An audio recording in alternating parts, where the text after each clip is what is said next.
Après s'être fait remarquer en reprenant Philippe Catherine aux auditions à l'aveugle, le jeune homme de 20 ans a été éliminé par Vianney ce samedi 5 mai lors de l'épreuve des groupes. Il se confie à Télé 7 jours. Tu as été contacté par The Voice via les réseaux sociaux. Ça m'a fait rire, parce que je n'avais jamais envisagé ça de ma vie, je ne m'y attendais pas. J'ai jamais eu de télé, donc je n'avais jamais regardé cette émission. 3 coachs se sont retournés. Avais-tu fait ton choix avant l'audition? Oui, j'avais déjà choisi Vianney. Comme je n'écoute aucun des 4 coachs, j'avais du mal à faire un choix, donc j'en ai fait un stratégique. C'est le coach le plus actuel, qui m'apporterait le plus de visibilité sur les réseaux sociaux.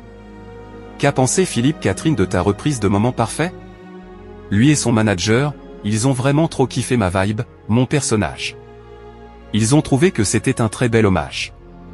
Il m'a remercié sur les réseaux sociaux en disant « Joie et honneur pour ma chanson et moi ». Après, j'avoue que The Voice, ils ont concentré tous mes dires sur « Je suis fan de Philippe Catherine », mais j'ai parlé de plein de choses différentes.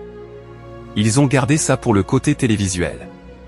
Oui, je suis fan de Philippe Catherine, mais ils ont poussé le truc à l'extrême, je trouve.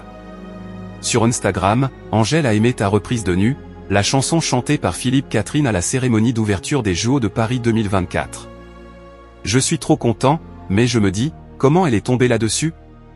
Pour moi, c'est la chanteuse francophone la plus connue. Je n'écoute pas grand-chose de pop française de notre époque, j'écoute du rap new wave un peu niche, mais j'avoue qu'Angèle, j'aime beaucoup. Tout ce que je connais d'elle, j'adore. Je trouve sa personnalité trop belle. Pour moi, c'est quelqu'un qui est au-dessus. Waouh! Kenoa repéré par Angèle sur Instagram, il réagit. Es-tu satisfait de ta prestation en groupe sur Les Vieux de Jacques Brel? J'ai eu une extinction de voix. Je trouve m'en être bien sorti, parce que pendant 10 jours, même la veille, c'était un massacre, je ne pouvais ni parler, ni chanter. Je ne pouvais rien faire à part prendre de la cortisone et reposer ma voix. Pour les répétitions, j'ai seulement mimé ce que je devais faire. Mais je n'ai pas stressé. The Voice, ça n'a jamais été un rêve, c'était une opportunité qu'on m'a donnée et que j'ai saisie un peu au hasard. As-tu été déçu d'être éliminé dès la 2e étape de l'émission? Non, j'étais content de ce que j'ai fait. Et vu que je m'en suis très bien sorti à cette étape des groupes, je pense être parti en légende d'une certaine manière. Parce qu'il y a plein de gens qui auraient pensé que j'aurais été pris là-dessus. C'est pas grave, ça fera parler de moi encore. Ça me convient parfaitement. Vianney n'a pas suivi l'avis de Florent Pagny et Zaz, qui ont voté pour toi. Dès l'audition à l'aveugle, ils m'avaient pas mal saucé, ils étaient super sympas. Ils ont dit des très belles choses à moi. Je m'attendais à rien et j'ai eu des super retours. Je suis content qu'ils me disent qu'ils m'auraient choisi moi. C'est chouette.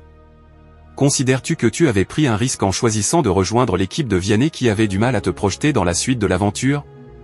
Oui, mais c'était un risque mesuré. Je n'accorde pas beaucoup d'importance à ça. Ça m'apporte pas mal de visibilité. J'ai déposé mon album chez Brian May, le guitariste de Queen. Tu as sorti un album en anglais et en français en 2023. Aurais-tu voulu chanter en anglais dans The Voice? À la base, oui. Sur les 40 chansons que j'ai présélectionnées pour l'audition à l'aveugle, 30 étaient en anglais. Et seulement vers la fin, j'ai pensé à la chanson Moment Parfait et ça a plu. Depuis un an, je commence à de nouveau chanter en français. Je me suis rendu compte que je chantais en anglais par pudeur, car je me mettais plus à nu. C'était une carapace. Tu as 20 ans, et tu as commencé à jouer du piano et à chanter il y a 5 ans. Oui, tout en autodidacte. Pour l'album, je n'avais pas beaucoup de moyens, mais l'ingénieur du son du studio croyait vachement en moi et m'a fait un prix. J'ai sorti l'album 2 jours après avoir reçu le mix, le 13 juillet 2023, soit exactement 50 ans, au jour près, après le premier album de Queen. Puis je suis allé déposer l'album chez Brian May, le guitariste de Queen, et sa secrétaire m'a dit qu'elle l'avait mis sur son bureau. Quels sont tes projets pour la suite? J'ai 3 singles de prêt, qui vont sortir prochainement. Ils seront très différents les uns des autres, et de ce qu'on a vu de moi à The Voice. Ça va être surprenant. J'aimerais bien rentrer dans un label. J'essaie d'approcher celui de Philippe Catherine et j'attends d'autres propositions. Si je n'en ai pas, j'irai démarcher les labels qui m'intéressent. Ça me permettrait aussi d'arrêter les études, car la fac de musique c'est super, mais ça ne me correspond pas assez. Si vous avez aimé ce contenu, n'oubliez pas de vous abonner à la chaîne et d'activer la cloche pour ne rien rater des prochaines actualités.